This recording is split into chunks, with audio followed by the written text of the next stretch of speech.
Alice in Borderland में हमने बहुत सारे इंटेलिजेंट करैक्टर देखने को मिले, लेकिन जब भी सबसे तेज दिमाग की बात आती है तो सबसे ज्यादा दो ही नाम लिए जाते हैं, आरिशु और चिस्या। दोनों ही अपने दिमाग से मुश्किल सिचुएशन को हैंडल कर चुके हैं, लेकिन अगर दोनों का सीधा मुकाबला हो जाए तो आखिर कौन जीतेगा। इस वीडियो में हम इन दोनों को 5 अलग अलग चैलेंजेस में कंपेयर करेंगे। हर चैलेंज के बाद जो करैक्टर बेहतर परफॉर्म करेगा उसे 1 पॉइंट मिलेगा, और वीडियो के एंड तक जिसके पास सबसे ज्यादा पॉइंट होंगे वही होगा इस बैटल का विनर। तो बिना किसी देरी के शुरू करते हैं Arishu versus Chisya, the ultimate IQ battle. सबसे पहले बात करते हैं आरिशु की। आरिशु एक नॉर्मल स्टूडेंट था, लेकिन बॉर्डरलैंड में आने के बाद उसने अपनी इंटेलिजेंसी और लॉजिकल थिंकिंग से कई डेंजरस गेम को सरवाइव किया। मुश्किल सिचुएशन में भी जल्दी पैनिक नहीं करता, बल्कि हर प्रॉब्लम का सॉल्यूशन ढूंढने की कोशिश करता है। इसी वजह से बहुत लोग इसे बॉर्डरलैंड का सबसे इंटेलिजेंट कैरेक्टर में से एक मानते हैं।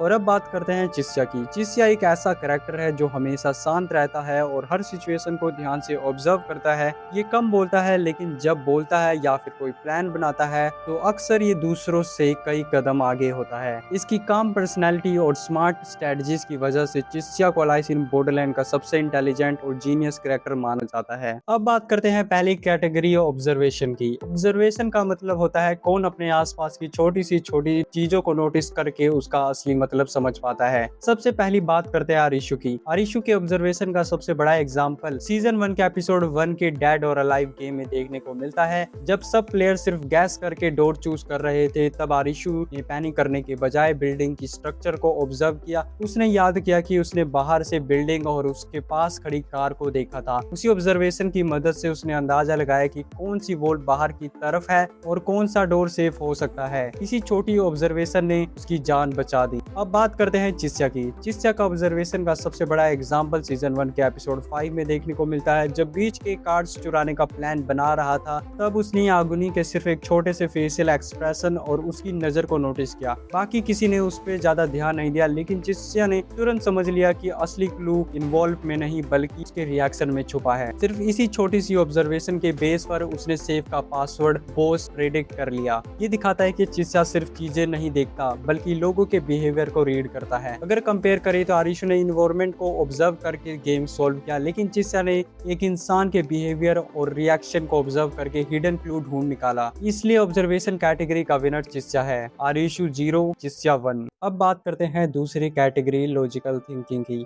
लॉजिकल थिंकिंग का मतलब होता है मुश्किल सिचुएशन में फैक्ट को जोड़कर सही कंक्लूजन तक पहुंचना। सबसे पहले बात करते हैं आरिशु की। आरिशु की लॉजिकल थिंकिंग का सबसे बड़ा एग्जांपल हमें सीजन 1 के एपिसोड 8 के विच हंट गेम में देखने को मिलता है। जब बीच के लगभग सभी प्लेयर ये मान चुके थे कि विच कोई जिंदा इंसान है और इसी वजह से एक दूसरे को मारने लगे थे, आरिशु ने इमोशंस में आकर डिसीजन नहीं लिया। उसने गेम के रूल को दोबारा सोचा और एक सिंपल सा सवाल पूछा, अगर हम शुरू से ही गलत सोच रहे हो तो बस इसी लॉजिकल अप्रोच की वजह से वो असली सॉल्यूशन तक पहुंचा और गेम क्लियर किया। अब बात करते हैं चिस्या की। चिस्या की लॉजिकल थिंकिंग का सबसे बड़ा एग्जांपल सीजन 2 के एपिसोड 6 के किंग ऑफ डायमंड्स गेम में देखने को मिलती है। इस गेम में हर प्लेयर को सिर्फ मैथ नहीं बल्कि दूसरे प्लेयर की सोच को भी लॉजिकल प्रेडिक्ट करना था। चिस्या हर राउंड में कैलकुलेट करता था कि सामने वाला किस लॉजिक से नंबर चूज करेगा और उसी हिसाब से अपना डिसीजन बदलता था। यही उसकी थिंकिंग एबिलिटी को दिखाता है। अगर कंपेयर करें तो चिस्या की लॉजिकल थिंकिंग नंबर्स और कैलकुलेशन में बहुत स्ट्रॉन्ग है,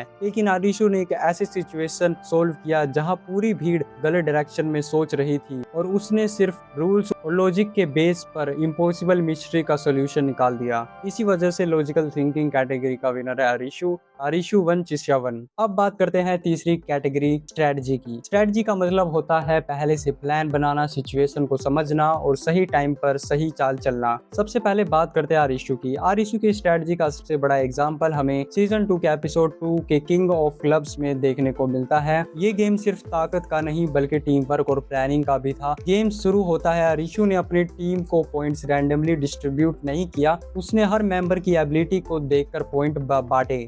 कांटे को बेस पर गार्ड बनाया और बाकी टीम को अलग अलग रोल दिए। इसी प्लानिंग की वजह से उसकी टीम शुरुआत में ही गेम में स्ट्रॉन्ग पोजीशन बना सकी। अब बात करते हैं चिस्या की। चिस्या की स्ट्रेटजी का सबसे बड़ा एग्जाम्पल हमें सीजन 1 के एपिसोड 6 में देखने को मिलता है। बीच में रहते हुए उसने पहले ही समझ लिया था कि सिर्फ रूल्स फॉलो करके बॉर्डरलैंड से बाहर निकला नहीं जा सकता, इसलिए उसने क्वीना के साथ मिलकर कार्ड्स चुराने का प्लान बनाया और आरिशु को भी शामिल कर लिया। सिर्फ इतना नहीं, उसने आगोनी के रिएक्शन को देखकर सेफ का पासवर्ड समझ लिया और पूरी प्लानिंग को बिना शोर मचाए एक्सिक्यूट किया। ये दिखाता है कि चिस्या हमेशा से कई कदम आगे सोचकर प्लान बनाता है। अगर कंपेयर करें तो आरिशु की स्ट्रेटजी टीम वर्क और लीडरशिप पर बेस थी, लेकिन चिस्या की प्लानिंग ज्यादा कैलकुलेटेड, सीक्रेट और कई स्टेप आगे की थी। इसी वजह से स्ट्रेटजी कैटेगरी का विनर चिस्या है। स्कोर आरिशु 1 चिस्या 2। अब बात करते हैं अपनी चौथी कैटेगरी मैनिपुलेशन की। मैनिपुलेशन का मतलब होता है अपनी बातों, प्लानिंग और साइकोलॉजी का यूज करके दूसरे इंसान से वही करवाना जो आप चाहते हो। सबसे पहले बात करते हैं आरिशु की। सच कहूँ तो पूरी सीरीज में आरिशु मैनिपुलेशन के लिए ज्यादा फेमस नहीं है। वो लोगों को धोखा देने की बजाय उनका ट्रस्ट जीतने की कोशिश करता है। इसका अच्छा एग्जाम्पल सीजन 2 के एपिसोड 2 के किंग ऑफ क्लब्स गेम में देखने को मिलता है। आरिशु अपनी बातों से अपनी टीम को मोटिवेट करता है और सबको एक साथ काम करने के लिए कन्विंस करता है, लेकिन उसका मकसद किसी को मैनिपुलेट करना नहीं बल्कि टीम वर्क बनाना होता है। इसलिए मैनिपुलेशन के मामले में आरिशु की एबिलिटी लिमिटेड दिखती है। अब बात करते हैं चिस्या की। चिस्या का सबसे बड़ा मैनिपुलेशन हमें सीजन 1 के एपिसोड 6 में देखने को मिलता है। बीच में उसने आरिशु को ये यकीन दिला दिया था कि वो दोनों मिलकर कार्ड चुरा कर बॉर्डरलैंड से बाहर निकल सकते हैं।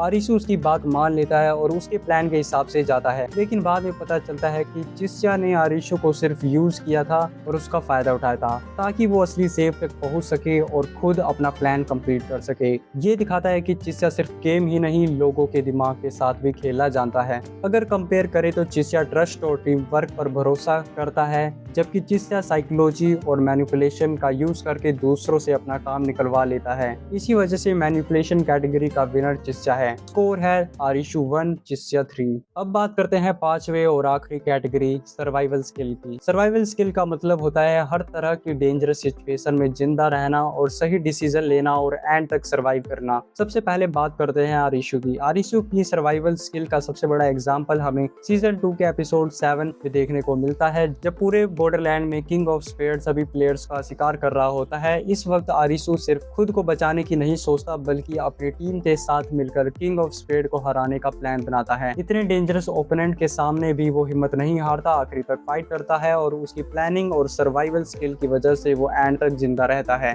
अब बात करते हैं चिस्या की। चिस्या की सर्वाइवल स्किल का सबसे बड़ा एग्जांपल हमें सीजन 2 के एपिसोड 4 के जैक ऑफ हार्ट्स गेम में देखने को मिलता है। ये गेम सिर्फ इंटेलिजेंसी का नहीं बल्कि ट्रस्ट और सर्वाइवल का भी था। एक गलत इंसान पर भरोसा करते ही प्लेयर की डेथ हो जाती थी, लेकिन चिस्या ने शुरू से ही किसी पर अंधा भरोसा नहीं किया। उसने हर प्लेयर को ऑब्जर्व किया, झूठ और सच में फर्क समझा और पूरे गेम में अपने इमोशन को कंट्रोल में रखा। इसी वजह से वो जैक ऑफ हार्ट्स की असली आइडेंटिटी तक पहुंच गया और सर्वाइव कर गया। अगर कंपेयर करें तो आरिशु की सर्वाइवल स्ट्रेंथ, टीम वर्क और कभी हार न मानने वाली सोच है, लेकिन चिस्या लगभग हर सिचुएशन में अपनी इंटेलिजेंसी, ऑब्जर्वेशन और काम नेचर की वजह से सर्वाइव करता है। वो कम रिसोर्स और कम सपोर्ट के साथ भी खुद को बचा लेता है। इसी वजह से सर्वाइवल स्किल कैटेगरी का विनर चिस्या है। Final score Arishu 1 Chisya 4। और इसी के साथ हमारा Arishu versus Chisya IQ battle यही खत्म होता है। हमारे कंपैरिजन में 5 अलग अलग कैटेगरीज के बाद फाइनल स्कोर 4-1 रहा और इस बैटल का विनर बना चिस्या। लेकिन इसका ये मतलब बिल्कुल नहीं है कि आरिशु वीक कैरेक्टर है। दोनों की अपनी अपनी अलग स्ट्रेंथ है। आरिशु अपनी लॉजिकल थिंकिंग, लीडरशिप और नेवर गिव अप एटीट्यूड के लिए जाना जाता है, जबकि चिस्या अपनी काम पर्सनैलिटी, ऑब्जर्वेशन और अनप्रिडिक्टेबल स्ट्रेटजी की वजह से हर सिचुएशन में अलग ही लेवल का दिमाग दिखाता है। अब आप बताओ, क्या आप इस रिजल्ट से एग्री करते हो या आपके हिसाब से विनर आरिशु होना चाहिए था? अपना ओपिनियन कमेंट में जरूर बताना। अगर आप ऐसे ही आईक्यू बैटल, कैरेक्टर कंपैरिजन और के ड्रामा कंटेंट देखना चाहते हो तो वीडियो को लाइक करो और चैनल को सब्सक्राइब करना मत भूलना। Thank you for watching.